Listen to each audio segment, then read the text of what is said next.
I'm Ben Eisenbach. I'm really excited to share a paper entitled A Connection Between One-Step Reinforcement Learning and Critic Regularization in Reinforcement Learning.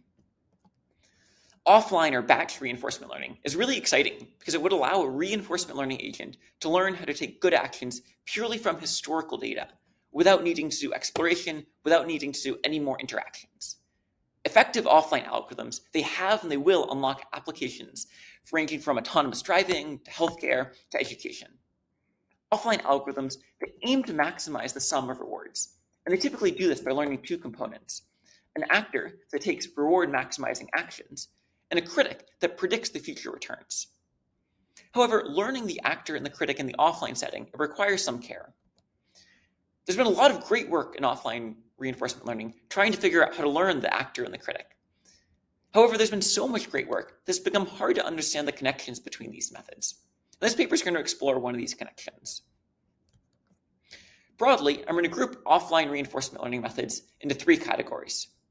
There are one-step methods like one-step RL and weighted behavior cloning. These methods are pretty simple. There are critic regularization methods like CQL and methods that learn ensembles.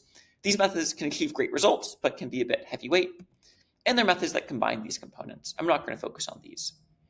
The main contribution of this paper is to show a connection between these one-step methods and the critic regularization methods. This connection is surprising because these methods can look quite different, but it's also useful because it will make testable predictions about how these methods behave. Now, before diving into this connection, I want to review policy iteration, because we'll need this to explain this connection.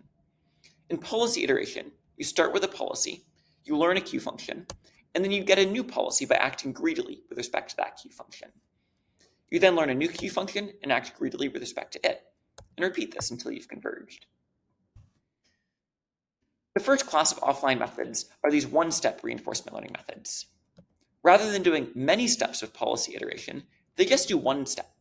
And this is a bit like early stopping. It provides a very regularized policy, but one that can work really well in the offline setting.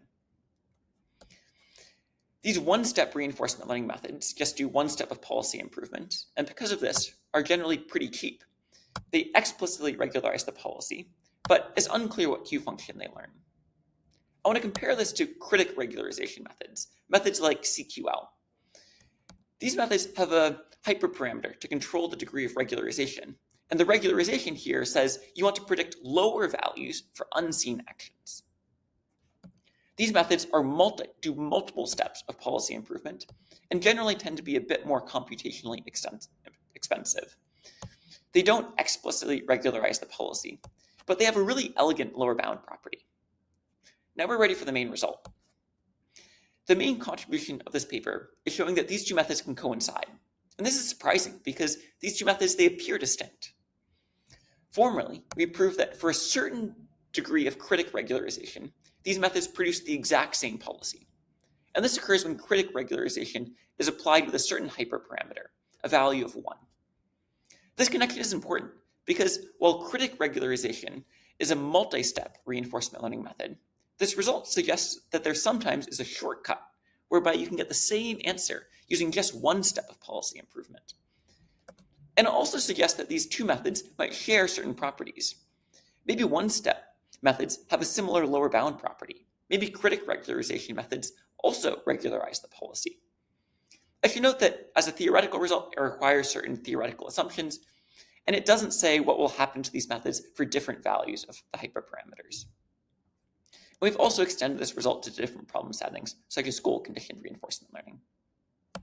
On a tabular problem, we show that this theoretical result holds exactly. And to show it's not a fluke, here's Q-learning, which produces a different policy. And then we apply our analysis to real practical methods where our assumptions do not hold. Based on our predictions, we predict that one-step reinforcement learning will underestimate the Q values. And we see that's borne out in practice. And we predict that critic regularization methods will implicitly regularize the policy. And this too is borne out in practice. So in total, we've shown a connection between two common sorts of offline reinforcement learning methods. This connection is useful because it suggests that some of the differences in performance between these methods might be explained by implementation decisions rather than in differences in the objectives. Broadly, I'm excited about this connection because it suggests that we no longer need to be isolated researchers working on lonely islands. Bridging these different types of regularization methods, we might better understand their strengths and their weaknesses. Please stop by the poster or check out the paper for more information. Thanks.